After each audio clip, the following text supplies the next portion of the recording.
What's going on, guys? Welcome back to another Euro NBA video. So in today's video, I'm going to be talking about the Chicago Bulls. As you all know, that's my favorite team, will always be my favorite team, and always has been my favorite team. So yeah, I'm a diehard Bulls fan. I'm going to be talking about their pick in the draft, which is the 7th pick in the 2018 NBA draft. And first off, let me say, how do we get this 7th pick? Literally, last year, I'm pretty sure I made a video about the Bulls, and I was like, oh, they're going to be a top 3. They're going to have a top 3 pick in the freaking NBA draft in 2018. And then guess what? Every single team decides to tank when the Bulls tank. And then the Bulls had the 6th worst record in the NBA, which means they wouldn't have even got a top 3 pick, even if they didn't fall in the draft. But yeah, they were projected to get the 6th pick, and then they fell down one spot in the draft, and now they have the 7th pick, which, let me remind you, is the same spot that they picked last year when they picked Larry Markkinen, even though they lost like way more games than the Timberwolves lost since the Bulls.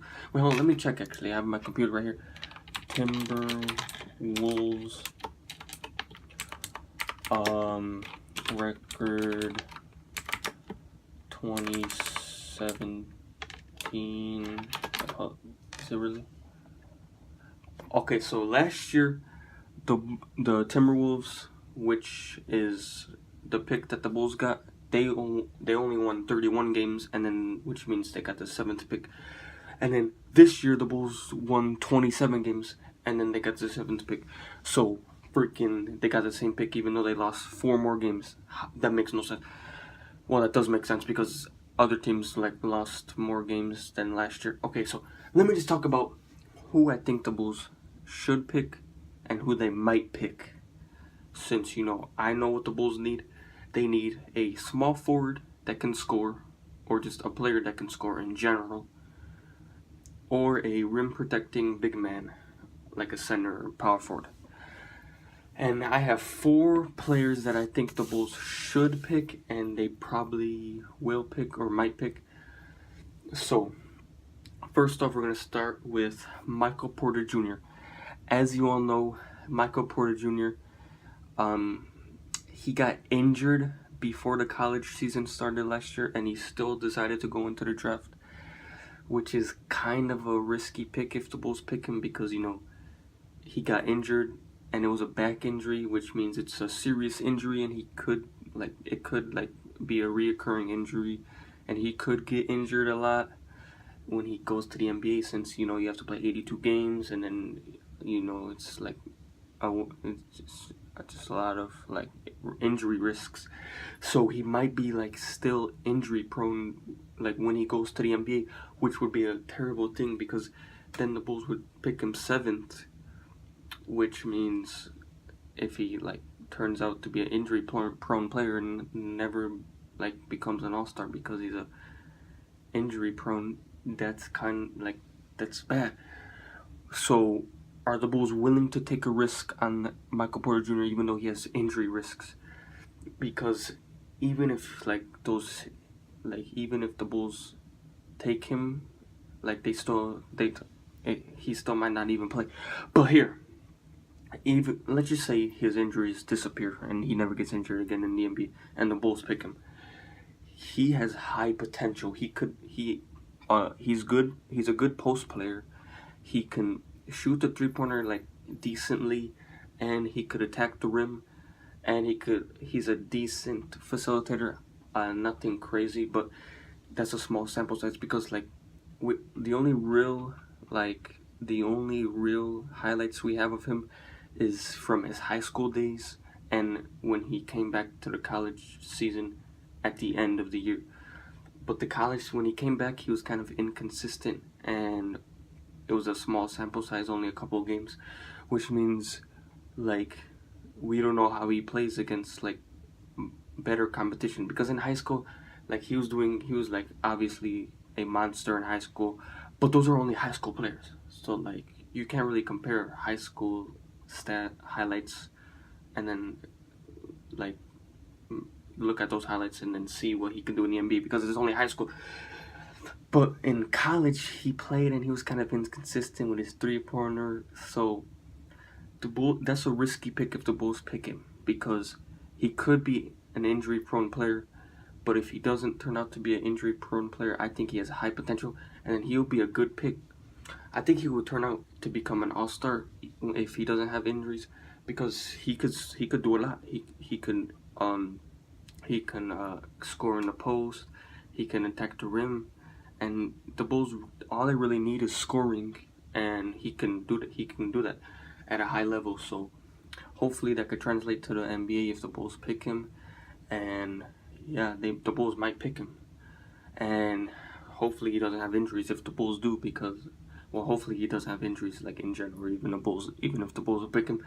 But I think he'll be an all-star if he doesn't get injuries in the NBA. But are the Bulls willing to risk that? Because that's a high risk. All right, the next player is that the Bulls might pick is Trae Young. So Trae Young, as you all know, Trae Young, he is a point guard, which the Bulls don't really need a point guard because they have Chris Dunn and then Jerian Grant coming off the bench. But the Bulls need scoring, and Trae Young showed in college that he could score a lot. So yeah, and Chris Dunn, he might not be part of the Bulls' future. We're just gonna have to wait and see. But he's kind of on.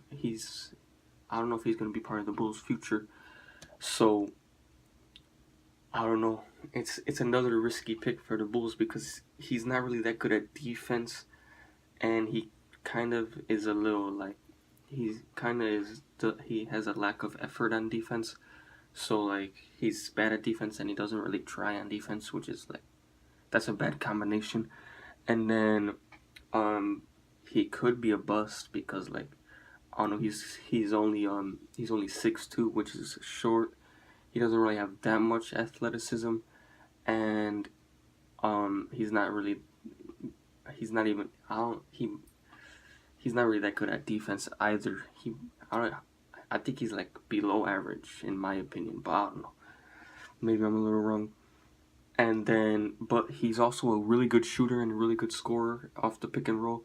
So, maybe the Bulls might risk their pick and take him in the draft, hoping that he becomes the next Steph Curry.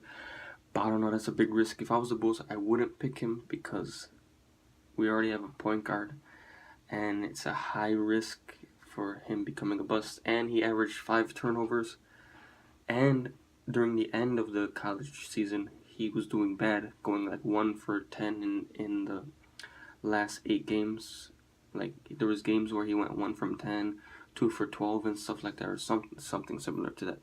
So he's kind of inconsistent too, because everybody saw the highlights where he was like pulling up from like almost half court and splashing the 3-pointers in and scoring 40 points and stuff like that. But nobody really knows about when nobody really ever saw the last couple games of his college career where he was like not shooting that well and he was just turning the ball over a lot. And I don't know, he might become a bust. But at the end of the day, people were saying the same thing about Steph Curry back in 2009, and look where he's at now. So I don't know. But if I was the Bulls, I wouldn't pick him. So I don't know. They might though. I don't think they're gonna pick him though, because first off, he might not even be on the board with the 7th pick. I don't even know. But I don't think the Bulls are gonna pick him because the Bulls, they have a history of taking the less risky players. Like I don't know how to explain it. Like back in 2011, they picked Jimmy Butler. He was a safe pick, and then last year they picked Larry Markkinen. He was a safer pick than, because people were saying pick Malik Monk, but he was kind of like bad at defense and he was kind of inconsistent. And then Malik Monk, I think Larry Markkinen is better than Malik Monk. I don't know. That's just my opinion. So the Bulls are just really good at picking not risky players. I don't know. Maybe they pick like Trae Young though, hoping that he becomes the next Steph Curry. But the next pick is Mo Bamba. there's a slight chance that he might be still on the board with the 7th pick because some mock drafts have him going like the 5th or 6th pick. But I think, or maybe even the 4th with the Grizzlies, I think he might fall to the 7th pick because he doesn't really have a good offensive game. And yeah, and the Bulls might pick him because they need defense and rim protecting, and that's literally like Mo Bamba's strong suit is protecting the rim and being good at defense. He could disrupt the pick and roll. He can disrupt the pick and roll because of his wingspan. He can like tip the ball or steal the ball, and then he's a good rim protector. He could block anybody if they try to go to the rim. He could be like DeAndre Jordan if he had a 3-point shot because he can shoot threes. I don't know if it's like a good idea for him to shoot threes. Well, I mean it's a good idea, but consistently, I don't know about that. If he's like wide open, then yeah, he should shoot the 3-pointer, but not. I don't know if he could make a consistent 3-point shooter. If he could become a consistent 3-point shooter, that'd be great. But he averaged 13 points in college, which is pretty good. Yeah, the only reason why the Bulls would pick him will be because of his defense and rim protecting. He's not really good at anything else besides rim protecting. He's kind of decent in the post. He's a good post defender too. And Lauri Markkanen might be able to stretch the floor and have Mo Bamba like have a better like offense in the post because the other player is worrying about Lauri Markkanen at the 3-point line. So yeah, I think the Bulls. I wouldn't be mad if the Bulls picked Mo Bamba, but I don't know. The Bulls really need offense because they don't really have that offensive player. But I wouldn't be mad if they picked Mo Bamba because he's a defensive god. And he has some offensive abilities and he's a good rebounder too. So I wouldn't be mad if the Bulls picked him. But I wouldn't be like jumping out of my seat happy. But I wouldn't be mad, if you know what I mean. And then the last and final person that I'm going to be talking about is Wendell Carter. This is the person that I think the Bulls are gonna pick because he's the safest pick. As I said earlier, the Bulls have a reputation for picking the safe picks. Wendell Carter. He's kind of athletic, but not super athletic. He went to Duke. He averaged 14 points per game, so he's like a decent offensive player. He could shoot the 3. He shot 41% in college. And he shot 56% from the field, which is pretty good. And he's a good rebounder too. And he's a 73% free throw shooter, so that's pretty good. And he averaged 2 assists, so that's also pretty good. He's a good post scorer too, which like I said with Mo Bamba, if Lauri Markkanen could stretch the floor and shoot threes, and then the defender would have to worry about Lauri Markkanen at the 3-point line, which means they can't double team Wendell Carter. I've seen some comparisons saying Wendell Carter is like Al Horford, and I kind of agree with it, but I kind of don't because I think Wendell Carter is more athletic and a better rebounder than Al Horford, but he also has like similar abilities to Al Horford, where he's he can just like run the offense if he needs to. Kind of, I don't know.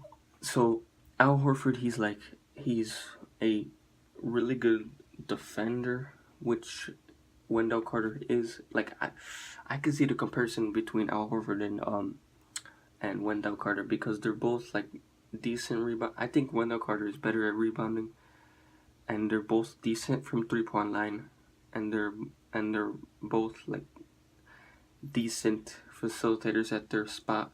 Like Wendell Carter averaged 2 assists in college, which is pretty decent, and then he averaged 14 points, which is pretty good, and he's a good post scorer, and he's just a good all around player, and he's like Al Horford and Wendell Carter. They're both like willing to I don't know how to say it, like they're hustle players. Like they'll dive for the loose balls. They'll put extra effort on the offensive rebounds, and then they're just like put all of their effort into the game, which is pretty respectful. Because Wendell Carter, he's like he's a good offensive rebounder, and he's like willing to like just put all of his effort in just to get the offensive rebound and then go back up with it and then score 2 points. And yeah, I think, and he's a decent rim protector, and he's just a decent post defender and a decent rim protector, and the Bulls need rim protection and offense, and he's like decent at both of those, which is pretty good because the Bulls need both of those, and he's decent at both of those. He's decent at scoring, and he's decent at defending the rim and just being good at defense. So I think the Bulls are probably gonna pick Wendell Carter, but I think the Bulls should pick either Wendell Carter or Michael Porter Jr. Because in my opinion, I would take the risk on Michael Porter Jr. because I don't know, I just think that he won't become an injury prone player. But I don't know, maybe I'm wrong. But I wouldn't be mad if they picked Wendell Carter because he's a decent scorer, he's a decent rim protector, and he just puts all of his effort into the basketball game, and that leads to wins. So that'll be pretty cool if the Bulls pick either Wendell Carter. So the main people I want the Bulls to pick are, I wouldn't be mad if they picked Michael Porter Jr., Wendell Carter, or Mo Bamba. If they picked Trae Young, I wouldn't be furious, but I'll be like, dang, we don't really, I don't know. I don't know how I would feel if the Bulls picked Trae Young. But I don't think the Bulls should pick Trae Young. I think they should either pick Mo Bamba, Wendell Carter, or Michael Porter Jr. If I was the Bulls GM, I would pick Michael Porter Jr. if he's still up there, because I just have confidence that he will stay healthy in his NBA career. But I don't know, maybe I'm wrong. But I wouldn't be mad if they picked Mo Bamba or Wendell Carter Jr. But I think they're going to pick Wendell Carter Jr. But yeah, that's going to be all for this video. Hopefully you guys enjoyed. Please like, subscribe, comment, and share. I'm going to be starting to upload more. I might be coming out with a video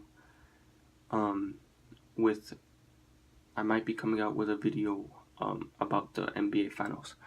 So look forward for that. I don't know if I'm doing it yet. I haven't recorded it yet. But I might record it tomorrow, and if I do, I'll upload it, and then just like look forward to that, even though I might not even upload it. Just, I don't know. Freaking thank you guys for watching. Please like, subscribe, comment, and share, and I'll see you next time.